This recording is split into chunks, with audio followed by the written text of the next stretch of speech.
Good evening, everyone. We unfortunately we did have uh, an unplanned event. So Dr. Irisari had a last minute meeting. However, from the Shrimp Box Foundation, we will have another of the psychiatrists joining us in a couple of minutes.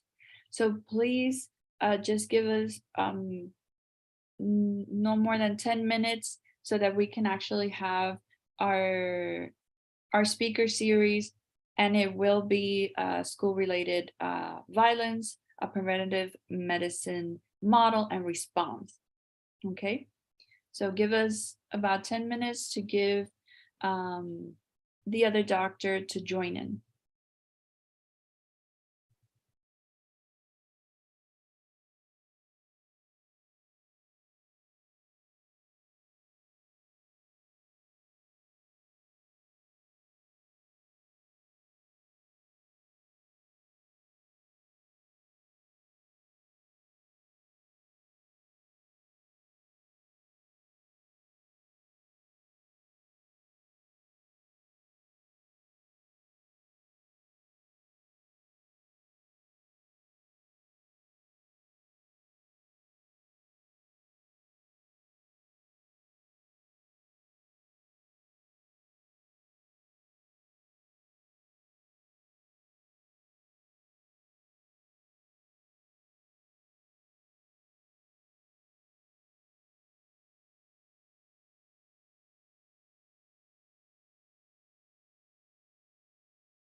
Hello.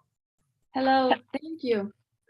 So thank you everyone for waiting, and I would like to present our speaker for today on the topic of school-related violence. So we have today Dr. Herman Corso. He is one of the founders of Shrimp Box. Dr. Irisari was not able to join us, but we have the great Dr. Corso that stepped up here. So Dr. Corso is a trained and board certified in child and adolescent and adult psychiatry. He did his residency in St. Louis then joined UT Southwestern Medical School for a fellowship in child and adolescent psychiatry. Dr. Corso participated in different research initiatives in the field of child and adolescent psychiatry and has various publications. He is currently the medical director at Tropical Texas Behavioral Health at the Harlingen Clinic, where he practices child and adolescent psychiatry. He holds a position as clinical assistant professor of psychiatry at UT Rio Grande Valley School of Medicine. And he's assisting in the education of medical students and psychiatry residents. Dr. Corso, as I mentioned, is also a co-founder of the Shrimp Box podcast, actively participating in the discussion of relevant mental health topics affecting society. So thank you, Dr. Corso, for stepping up. I know it was last minute, but we are thrilled to actually have you here. Please, if you can share your presentation. We have students and general public that are actually here waiting for this particular topic. Go right ahead. Thank you. Can you hear me? Yes. Okay. Can you see me? No. Okay. Let me see. There you go. Is that better? Can you see me? Yes. Now I can see you. Thank you. All right. And can you see the presentation? Yes, I can. It's not in slideshow, but yes. Okay, give me a second. Okay. Now. Thank you, and I apologize for being late. It's a miscommunication and a lot of traffic, but hopefully we can compensate with providing you some valuable information tonight. My name is Dr. Corso, and we are part of a foundation called Shrimp Box, which is a foundation that is dedicated to the provision of mental health education in our community here in the Rio Grande Valley. We're going to talk today about school-related violence, a prevention medicine model and response. And this is a presentation that has some clear objectives. First, learn about what the current evidence says on school shooters. And also identify individuals that are at risk for school-related violence, identify primary, secondary, or tertiary prevention measures that are part of this prevention model that we created, and recognize effective measures in responding to school-related violence. A little bit about us, we've been working on the subject of school violence for quite some time. For those of you that don't know us, we have different avenues of education towards our community, one of them being our podcast. We are available in all platforms, Spotify or Apple Podcasts or whichever you use. And we have a few podcasts that we have done on how to prevent school shootings. And within this podcast, we have actually interviewed probably the number one expert in the nation about school shootings is Dr. Peter Langman. And Dr. Peter Langman has been very kind as he has shared with us his vision. He has written several books on the subject. He has been able to study all the perpetrators that have committed these violent crimes and have look what they have in common and have been able to describe a lot of information about what to look when you're seeing these people. And we talk about that in just a little bit after we continue with our presentation. And we also did a podcast interviewing a gentleman by the name of Aaron Stark. Mr. Stark became famous because he was almost a school shooter. He has a TED Talk, and he really shared his vision of how he was affected by how his life took him to the point where he was almost a school shooter. He had preparations and he almost did it. And so it's very interesting. If you get time you can look into this podcast.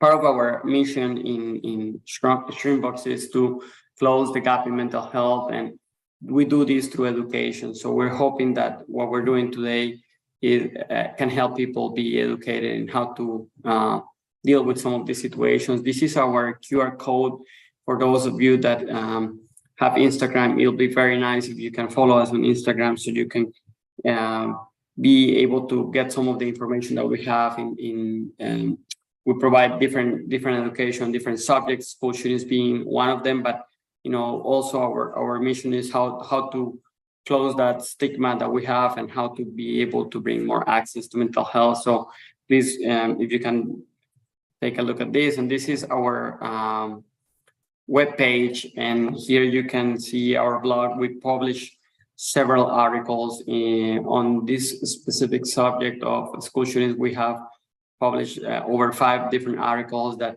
help us educate the community on what are the warning signs, how do we do a threat assessment when we have a threat, and how do we deal with anxiety that is provoked by school shootings.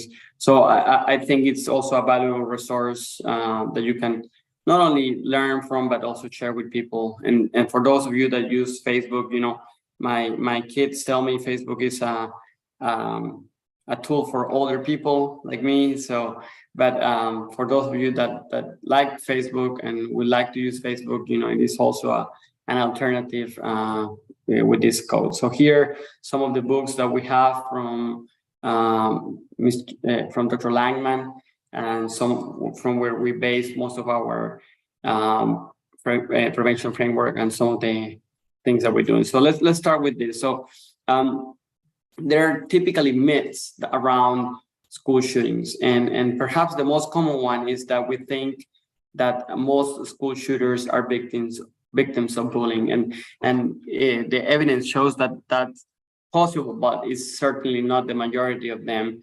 And it's typically something that we believe because of the coverage of media, but it is not the most common factor that we see when we analyze these school shooters. Another common myth is that girls, are not as the girls can pull the trigger, and the rich, of course, it is more common in males.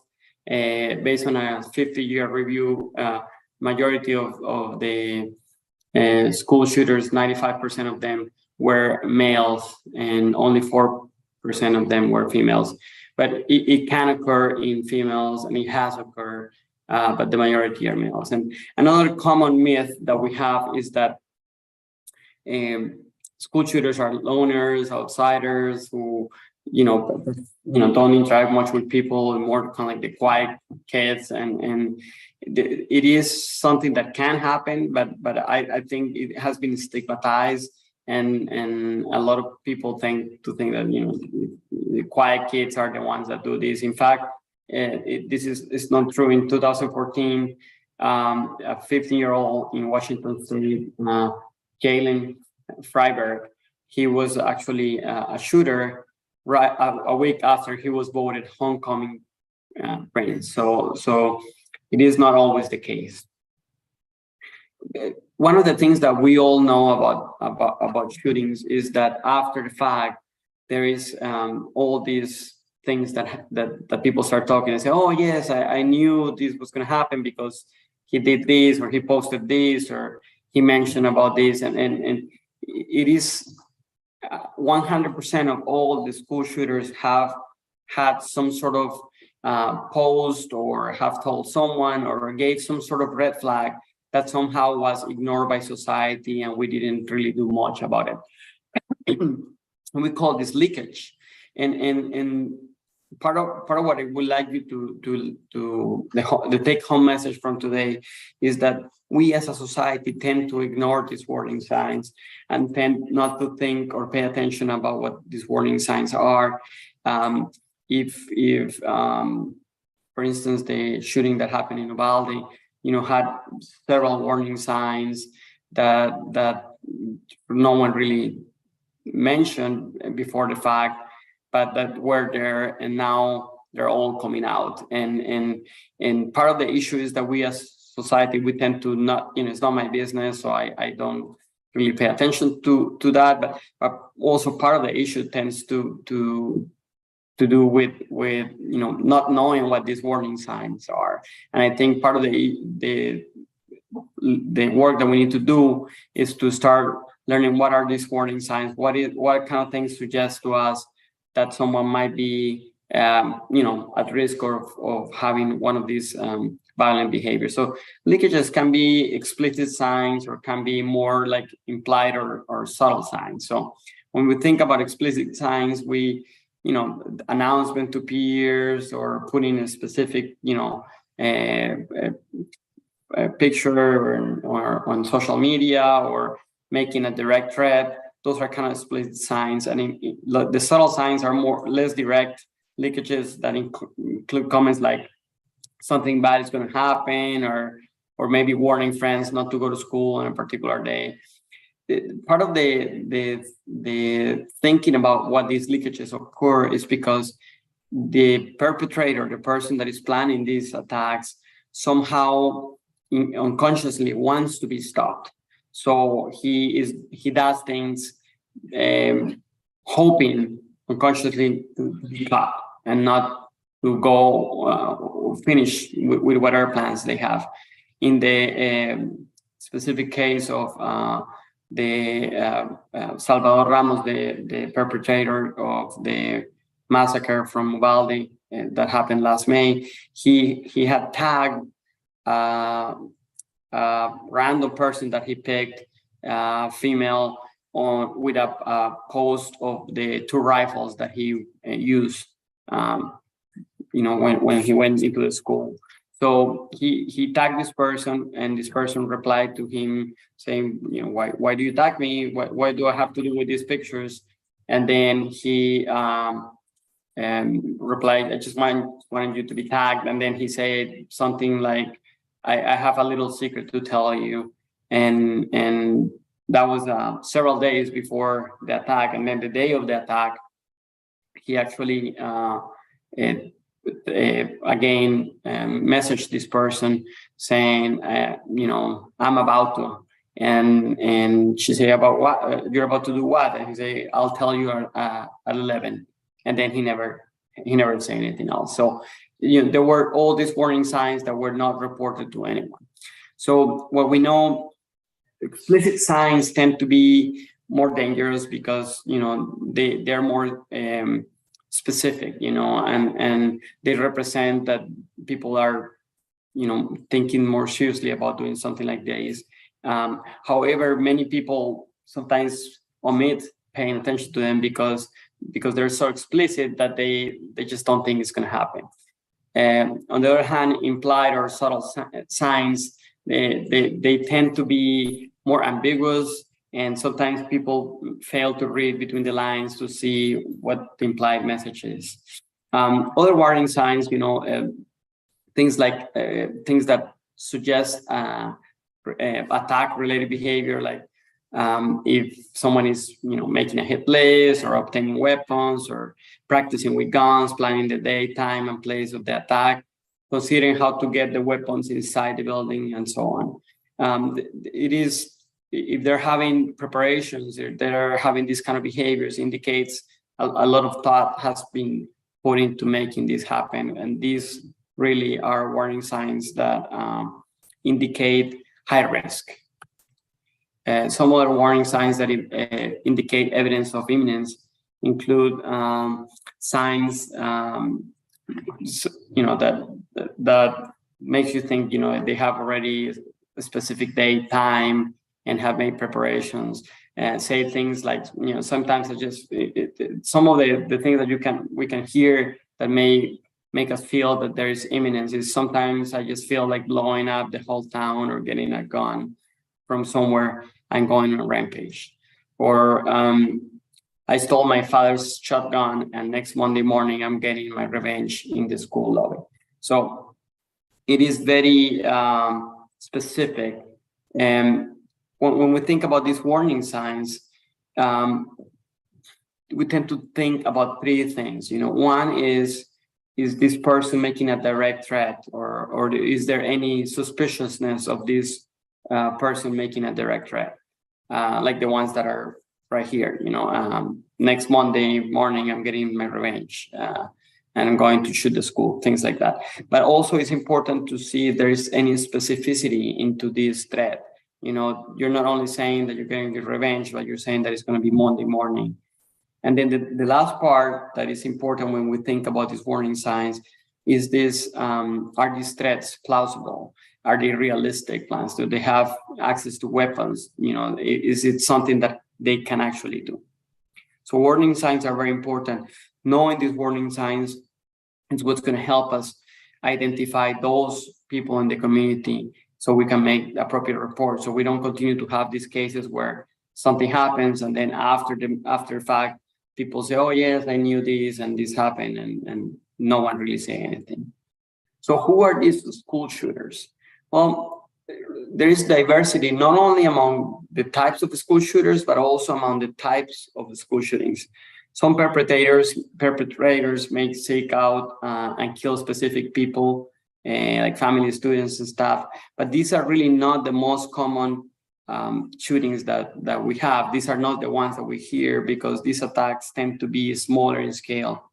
The ones that we really hear are the large scale attacks, and these ones that we hear about are like the one in Columbine or Virginia Tech or Sandy Hook or Parkland or Uvalde. These are random attacks. The intention here is to kill as many people as possible. So there is really not a target person as with the small attacks. So these are the two types of attacks. How can we identify the people that are making these shooters? Well, we to understand who might be doing this, we need to think about what are the different types of school shooters that we have. So we have three types of school shooters. Dr. Blankman divided, after he researched and analyzed all the school shooters, he was able to classify them in three. There is the psychopathic, there are the psychotic, and there are the traumatized. Those the psychopathic ones are shooters that are narcissistic. They don't really have any remorse, and they're sadistic. They can be charming, deceptive, or abrasive and belligerent. They're the cold-blood killers. This is the typical pattern that we see in the movies of someone that is a serial killer and doesn't really have any remorse or any feelings or any kind of connection with the victims. These are not the majority of people that commit these violent behaviors. Then we have the psychotic pattern. Psychotic shooters have a schizophrenia or a schizotypical personality disorder. They might have full-blown hallucinations and delusions or paranoia. The thing about these people, yes, they are psychotic, but they are not, their degree of psychosis is not severe because carrying out these types of attacks requires a lot of thinking, a lot of planning. And if you're so psychotic, you're not going to be able to do that. So they have some level of psychosis, but it's very mild. It's maybe some delusions, a little bit of paranoia, but not to the extent of what you see in a severe schizophrenia. These individuals may not experience, as I mentioned, the level of psychosis as someone with schizophrenia. These ones are also not the majority of people that commit these violent behaviors. And then lastly, we have the traumatized pattern. And here, unfortunately, this is the majority of shooters that we have. And within this category, these people grow up in families that are under chronic stress, and they have chaotic upbringings with very dysfunctional families. Their parents have they may have criminal behavior, substance abuse, domestic violence, and these traumatized shooters grow up with physical, emotional, sometimes sexual abuse. Here we have, I don't like this slide a lot because it has the names of all these shooters, but I guess the purpose here is just to show you how they're classified, according to whether they're psychopathic, psychotic, or traumatized. We think about the one that committed the violent act in Uvalde. He was traumatized. His parents were in and out of his life. His father had been in jail. His mother had abandoned him. They were using drugs. He underwent abuse, neglect. He was living with his grandma after he was basically kicked out of the house by his mother, and it was very, very traumatic for him. He was also traumatized as he was being bullied in school because he had a speech impediment. So it's a typical traumatized person. So with all this information, the reality is that we have a big problem. And what is this problem? Is finding a needle in a haystack, because we know this is not a very common thing. Having these kind of acts, violent acts, is not common. And it's really hard to find the one person that might do this. Because as you can imagine, there's many people that have been traumatized, many people that have been bullied, many people that have had so many issues, but majority of them don't think and don't commit violent behaviors like this one. So how can we find this needle in the haystack? So with this problem, we decided to think, well, why do we typically do in medicine when we have this kind of problems? And what we use is, in medicine, we use a prevention model. So let me go a little bit about what prevention model is. So when we think about prevention model in medicine, we have three types of prevention. We have primary prevention, secondary prevention, and tertiary prevention. So primary prevention is basically geared towards the universe, to the whole population. What we're doing right now is primary prevention. I'm providing some education. You guys are incorporating whatever information I'm giving, and you might use it, you might share it, you might talk about it with your friends, your family. So that's primary prevention. Secondary prevention is targeted to individuals or families who are at high risk. So people that are at high risk of maybe developing a disease or having some sort of symptoms of an illness. And we call that sometimes selective prevention. And then tertiary prevention is towards individuals who are already developed an illness. And the idea is to decrease the progression of that illness. So when we think about breast cancer prevention, so we have primary prevention, we think about lifestyle modifications, environmental factor modification, like decrease high-fat diet, decrease alcohol consumption, increase exercise. Those are all preventions that you provide to the universe, to everyone. Everyone can benefit from them. Sharing that information can be beneficial. Secondary prevention is geared towards those that are at high risk. Most of the people that are at high risk are female over the age of 40. So towards that segment of the population who are at high risk, we teach them to do breast self-examinations, mammographies, ultrasonographies, MRI, genetic testing, so on and so forth.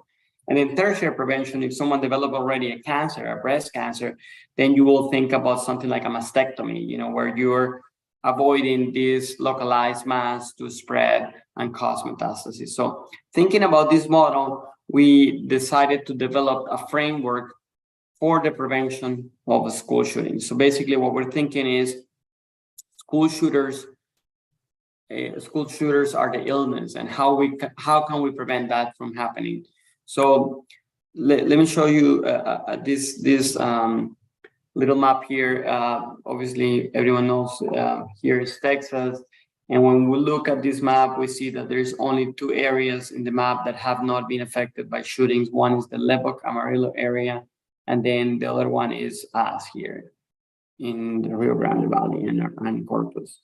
So it is very alarming. Here you don't see anything in Dallas, but there was one in Dallas last year. Up until now, there has been over 560 mass shootings in our country, and we still have a whole month ahead of us. These are some of screenshots from our news, local news here in Brownsville. As you probably, for those of you that keep up with the news, you have seen that there has been multiple threats in all across the RGV. This is from Brownsville, where 3 teenagers were taken into custody after they made some allegations about taking a gun to school and shooting and doing a shootage. This is from San Bonito. Same story. Someone in school made a threat. This is from Gruya High School in same story. This is in Rio Grande City. We have had this in McAllen ISD. We have in Sherryland last year, after the shooting that happened in Uvalde, there was a shooting that was interrupted. It was a very significant high-risk shooting that didn't happen in the Dona, Westlaco area. So we are really not exempt from something like this happening. And part of the issue we're seeing is that are we prepared to deal with this, and how can we prevent a tragedy like this from happening? So we continue to be one of the only two territories that from our state that have not had these violent behaviors. So the thinking is that prevention definitely is much more valuable than the cure. The communities that have endured these kind of situations, they really don't recover that easy. They spend many years trying to grieve and trying to recuperate from traumas that as a collective trauma that happens in these places, and we definitely don't want that to be something that affects us. So our prevention framework hopes to use the 3 levels: the primary, secondary, tertiary prevention. Our definition for the primary prevention focus on stopping violence from happening in the first place, targets individuals in the general public by creating interventions to prevent the onset of violent behaviors. And we have developed 4 strategies to prevent, four strategies as primary prevention. Remember, primary prevention is before anything happens. It's just to avoid to get to the point where someone is shooting a school or even making a threat to shoot a school. So the primary preventions that strategies that we have created, we number 1, school climate surveys. Number 2, educational programs at school, community, primary care doctors, and social media. Number 3, assure schools establish a reporting system. And number 4, develop a threat assessment program. Let me go a little bit more in detail on this. School climate surveys, we didn't invent this. This is something that schools already have. As the name says, are surveys that are filled by the students anonymously, where they really provide an understanding of what is the environment climate of the school. So looks at items like campus disruption, how often students fight, steal, bully, or destroy things. Looks at how often students use drugs, drink alcohol, carry weapons at their school. Ask about support from teachers and whether the students feel that the rules of the school are fair.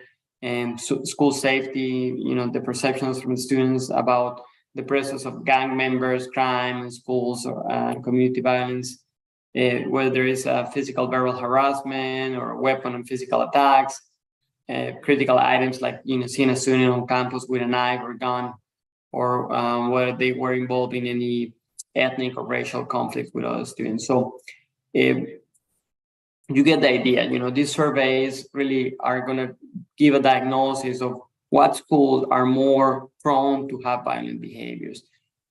They're already there. We're just not using them to know what schools have more violence. But if you think about it for a second, we want to take things a step before, where we can identify those schools where there's more bullying, more gangs, more violence, more drugs, to target those schools, to provide more resources, more interventions, so we avoid getting to the point where violence conducts to more violence.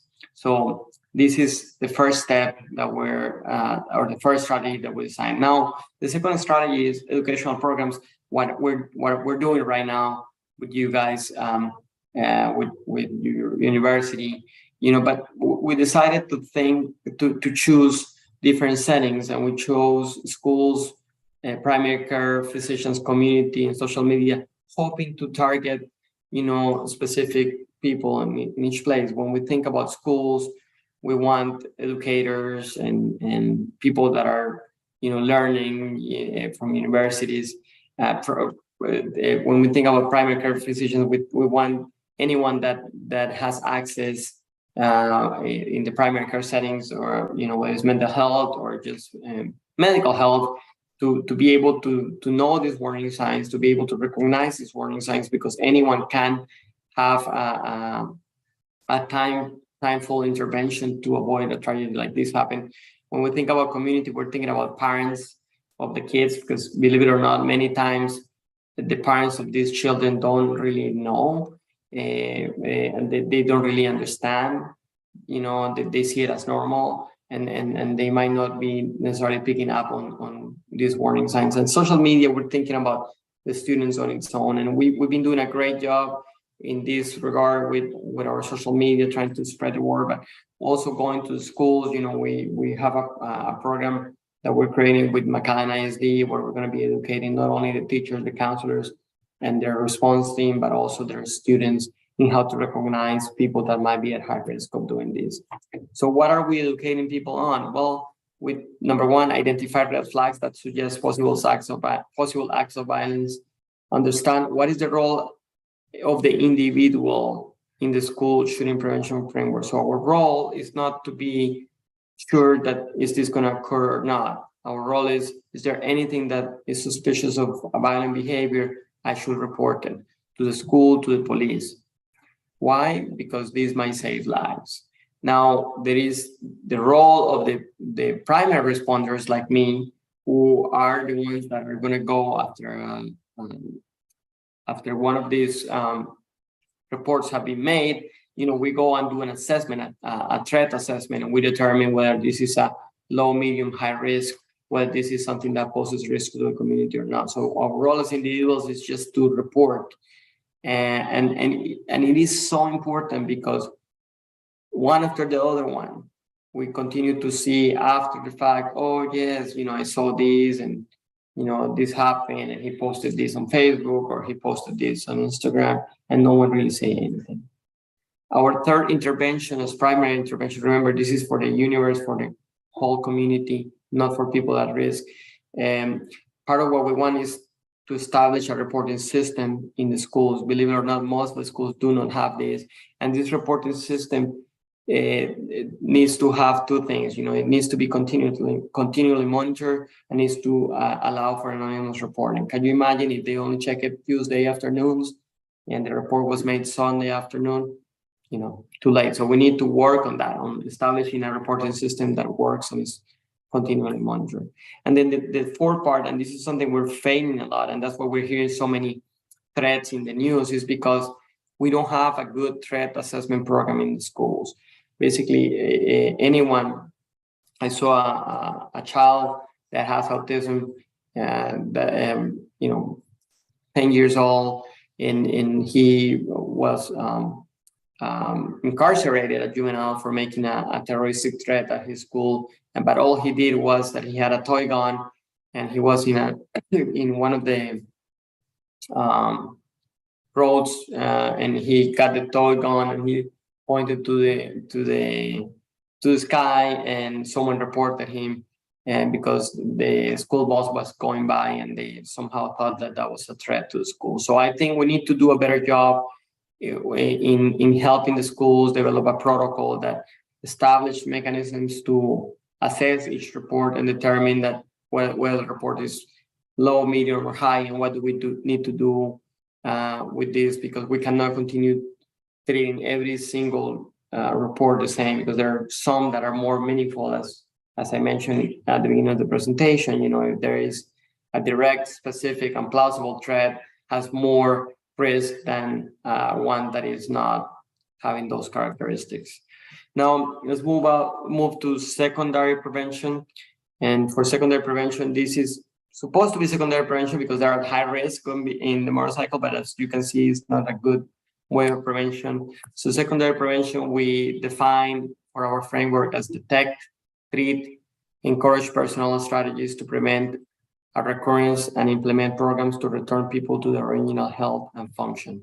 So for secondary prevention, we, to our knowledge, we've been looking around and we were not able to find a similar tool to just to think about this, like to the breast self-examination. So part of the idea is we want to have a tool that can help us pick up these people that are having these thoughts early enough so we can provide them with a lot of interventions.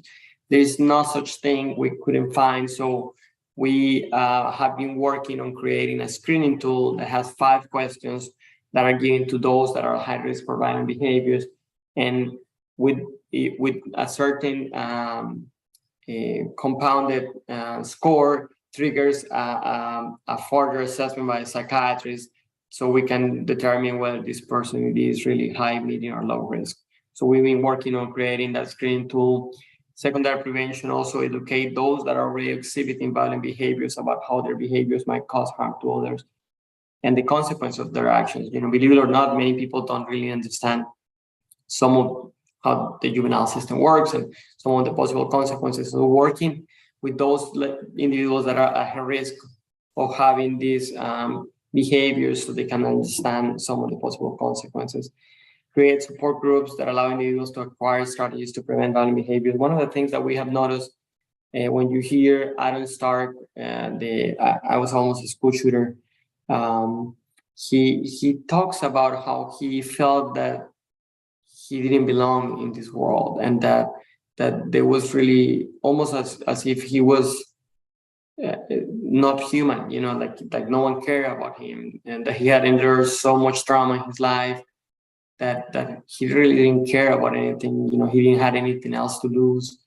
And it was only when he met someone that gave him a hand and make him feel like he was valuable and that someone cared for him. That's when he decided to abort his plans, when he had already preparations with guns and everything. So I think it is important that we create these kind of support groups so we can allow those individuals to acquire those strategies to prevent these violent behaviors. This is the screening tool that we're working on, and it's based on the research by Dr. Peter Langman. And basically what we know is that majority of people that committed these violent acts were having a profound feeling of hopelessness. Majority of them had some sort of academic performance deterioration. Majority of them had some sort of gun fascination and availability. This one was one of the most, relevant findings from the research from Dr. Langman is that the majority of people that did this, they had some sort of grievance, feeling rejected or having some feelings of revenge, you know, not necessarily being bullied but maybe, a breakup with a girlfriend or feeling unfairly treated by someone, and they just didn't feel someone was not fair with them. You know, they felt that people were not nice and they treat them wrong. And then, of course, thoughts of harming others. So we created the Haggard tool, and basically the question that we have is: within the past month, have you felt that there is no hope in life for you? Have you noticed a significant worsening in your grades or academic performance over the last year? Do you have access to a gun or have plans to buy one? Have you ever felt rejected, like you didn't belong, or thought of revenge? Within the past year, have you thought of causing physical harm to others?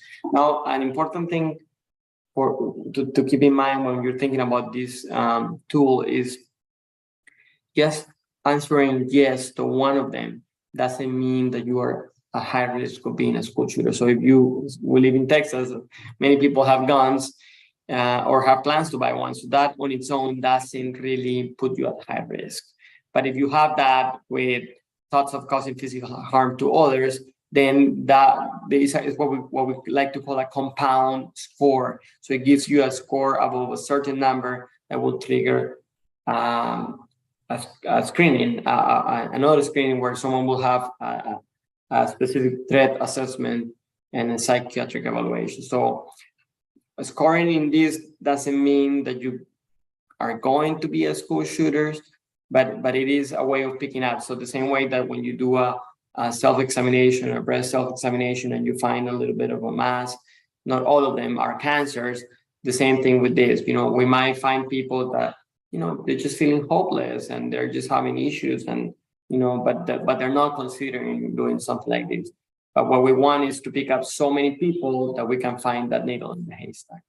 And then lastly, we have the tertiary prevention, which basically we're already having the illness. People are already having violent behaviors, already making threats. How can we help them restore the balance? How can we help them be back where they need to be? So tertiary prevention actions that focus on preventing the progression of violent behaviors in those with a history of violence or who have made credible terroristic threats. So for tertiary prevention, we have also some strategies that we have outlined. Perform evidence threat. The first one is perform evidence-based threat assessments that involve evaluating and verifying perceived threats and assessing their likelihood of occurring. And believe it or not, this sounds very something you'll think that is pretty straightforward, but we are not doing that, and that's the reason why we have so many kids being in juvenile when they maybe were joking, they didn't really want to do anything, they were trying to get away from not going to school, or they didn't want to sit in a test, or they were just frustrated because they were feeling tired because they didn't sleep all through their Thanksgiving break vacation. They stayed playing video games until 5 a.m. and now they have to go to school and they didn't want to go to school because they were feeling tired. So performing evidence-based threats are going to help us understand who are those that are really at high risk and provide interventions to those, because those are the ones that we need to find. Intervene by providing a mental health assessment and treatment to those identified as possible shooters. Collaborate with schools and the juvenile system to provide a holistic approach to those at risk of violent behavior. So here's the thing. We have 3 pillars for our framework. We have mental health, we have law enforcement and the legal system, and then we have schools. What happens is that these 3 pillars don't communicate well with each other. And because they don't communicate well with each other, individuals sometimes that are supposed to be receiving services, they fall down the cracks and they don't receive the services that they need. And this is what happens with the case of Ubalde.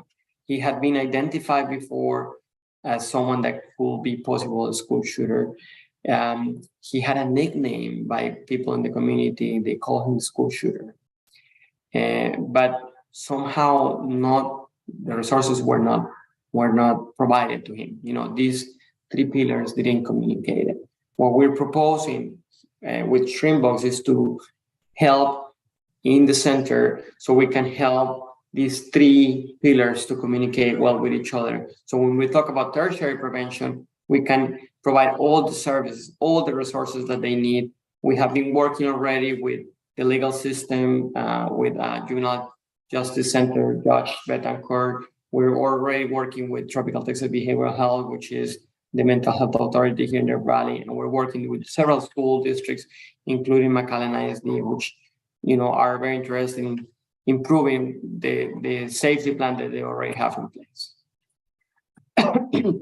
These are some pictures about our community response. We with Shrimpbox, we've been to El Paso after the mass shooting that happened some years ago at the Walmart in El Paso.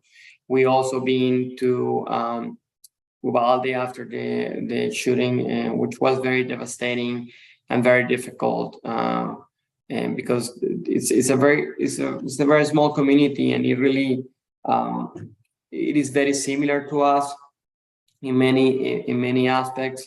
When you think about why do we get so affected by these mass shootings that happen, one of the factors that have been identified is physical proximity, which we do have, but also besides physical proximity, there is also the identity proximity. We identify with them, we have a very similar community. So perhaps we here in the Valley have been affected deeper since that situation happened in Uvalde. When we went there, it was very evident. The Dr. Gutierrez was there. He was sharing some of the stories of how it was very traumatic, for many families, and how they really were not prepared to deal with this. And Uvalde is a bit different than us because they don't have as many they don't have as a solid response for mental health as we do here in the Valley, where we have multiple private hospitals, we have a state hospital, we have a very good outpatient mental health services. They don't have that over there, so it was much more challenging there. So this obviously is what we are hoping that we can prevent, and we really are in the crusade of sharing, what we can do, because I guess we're done crossing our arms, waiting for someone else to fix the problem. Every time there is a school shooting in our country, it's time that we as a community take a step forward and do something. And I think it's important that we raise our arm and we do something, and instead just waiting for someone else to fix the problem. This is a picture. This is actually a tree that was carved in as a sculptor. With this, I wanna, Dr. Force, I would like to open for questions that the audience may have. These are some of our references for today's talk.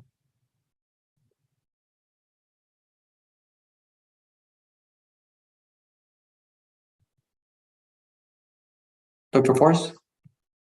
Yes. Thank you so much.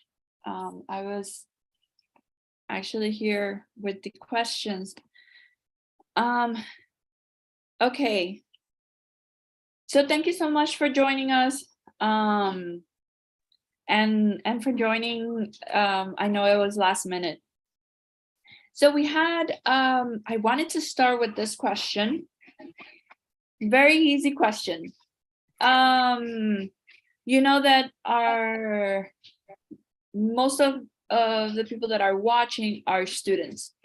So they were actually asking, Lisbeth Rodriguez was actually asking if you actually enjoy what you do, and what is your favorite thing about your job? Thank you. Well, I'm a child psychiatrist, so I really enjoy what I do. The reason I like being a child psychiatrist is because mental health, it is so prominent, and I think intervening early to help. When you have children, you can definitely take an approach where you can intervene earlier and avoid the progression of some of these mental health problems. I wish there was more awareness for mental health in children and in adolescents, because I think there is a lot of our patients that, or not our patients, but our community children that don't really get the services that they need. I enjoy it. I feel it's very rewarding. I think helping others and listening and trying to help people deal with their struggles is very rewarding, and I really enjoy it. Okay, so there were a few that were asking, it's kind of related, so I'm going to make it in one question. So a lot of people were actually asking, in your opinion and in your profession, what would our country benefit more in avoiding and preventing school shootings?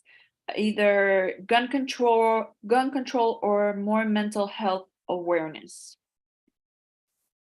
Yes, I try to stay away from this kind of political questions, because I think everyone has their own view and has the right of having their own view. Of course, I have mine.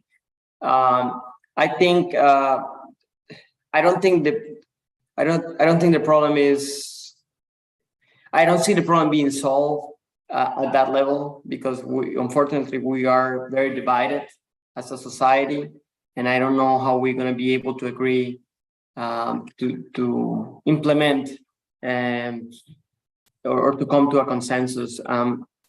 I think my proposition is to not wait for people to do things up there, but for us at the level of the community to start doing things. And part of it is what we're proposing today is, yes, mental health is super important, but how are we going to provide mental health if we're not able to identify who they are? If we're not able to prevent them from developing whatever kind of illness that they have. So I think they go hand to hand. I think we need to make a better effort as a community to try to prevent this, to try to identify who are those that are struggling. As I mentioned, the most common people that are involved in these tragedies are the traumatized and shooters, and I think there's a lot we can do as a community to help them and to intervene. So I see mental health as a key issue. I also think that we need to be more. The problem is we get very hypersensitive after a shooting happens, and then with time it dies off, and we don't really pay attention as much. So we need to continue thinking about the importance of making these reports. So if there is a suspicion of a behavior that we think, someone might commit against violent behavior, we need to report and we need to speak up. We need to say something, because this might save lives. Yes, that's why I mentioned as your opinion. Another topic is, it is controversial. So I would like to get to this question, because it was something that when you spoke to our department, to the faculty, I think we brought it up as well. So it's in our minds. So do you think that the question, and a few of them actually asked, what could be, if there are any psychological or emotional effects when there are drills done in schools to the students and to the teachers?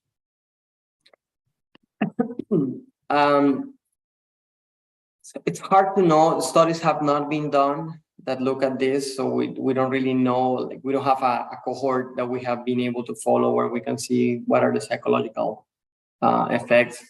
I think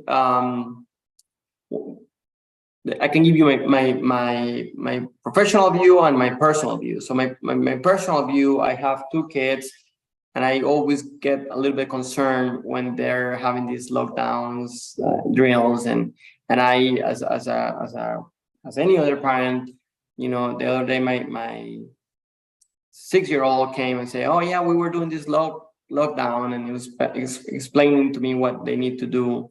And as he was explaining, I was getting very anxious, because I was like, I don't want my son to be in that situation, right? That's what all I was thinking. But for my son, it was the same as a fire drill. It's something that is not going to happen, but we just need to practice. That's how they interpret it.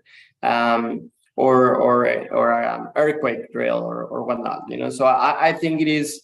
I don't see the students that are growing up with this being necessarily traumatized by this situation. Now, for adults, it's a bit different, because we might see things a little bit different, especially those of us that have children. It is almost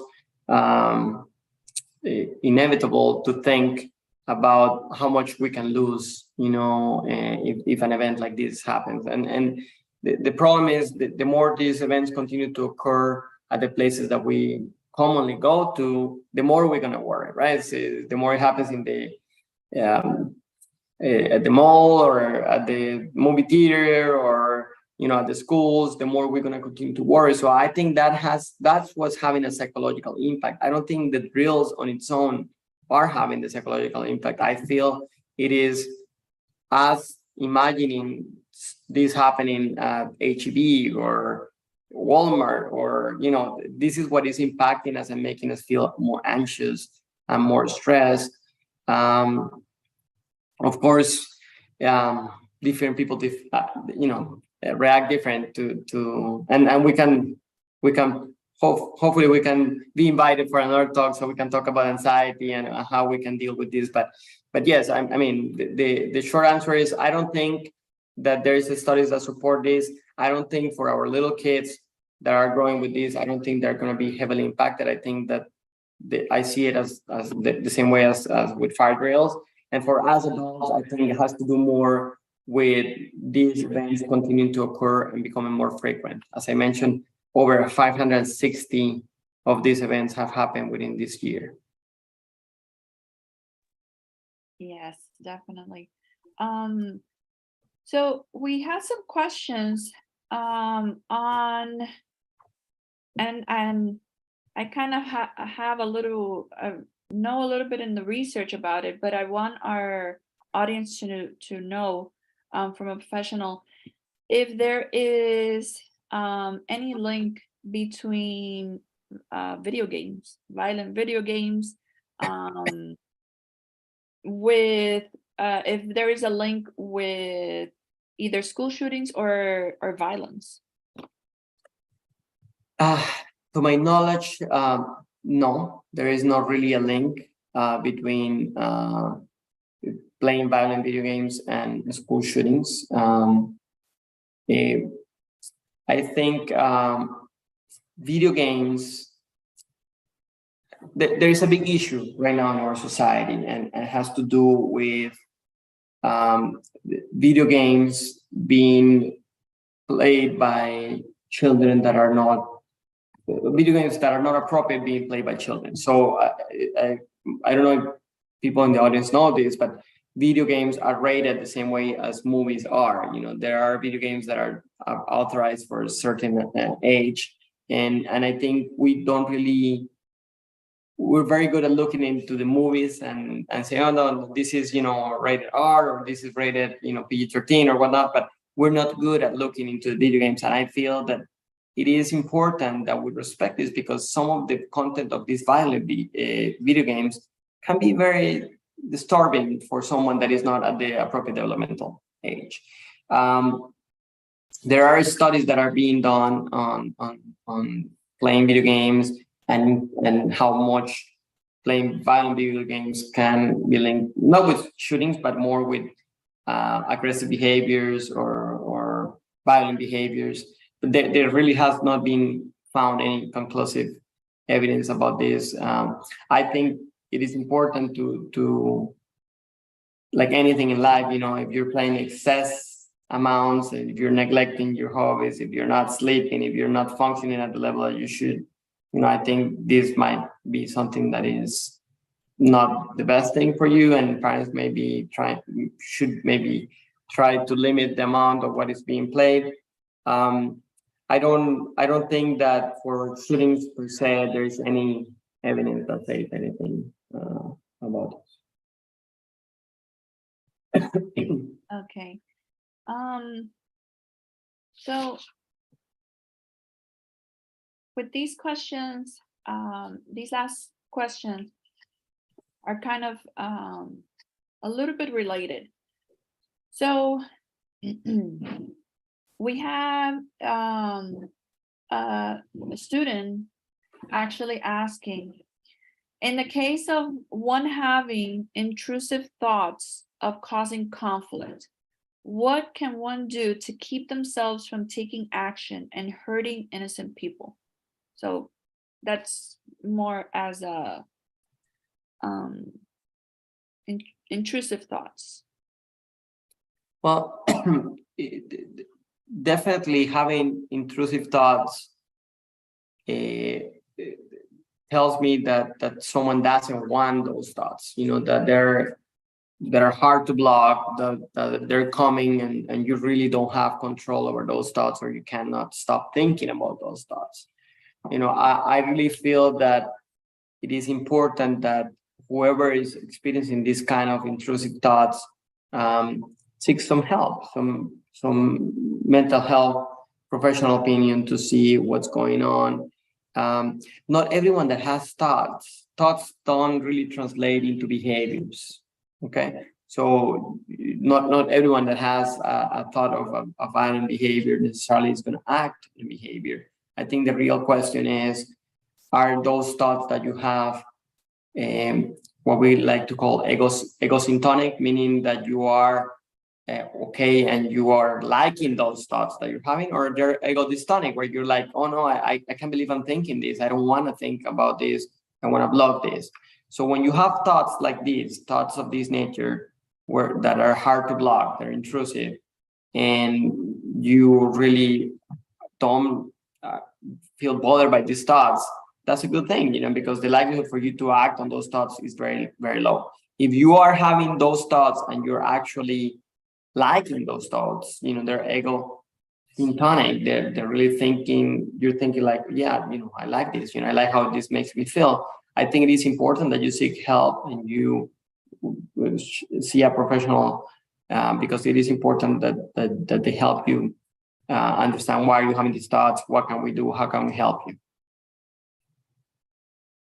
So I want to add to that for those that are watching, our college has a counseling department that can also help you and actually also link you to a professional, even with tropical. So, and it's really easy to find in the STC website, and they are very welcoming. And this brings me to the next question. Before, Dr. Force, if I may, before we move, yes, I think it is important that people know that there are resources in our community that are available.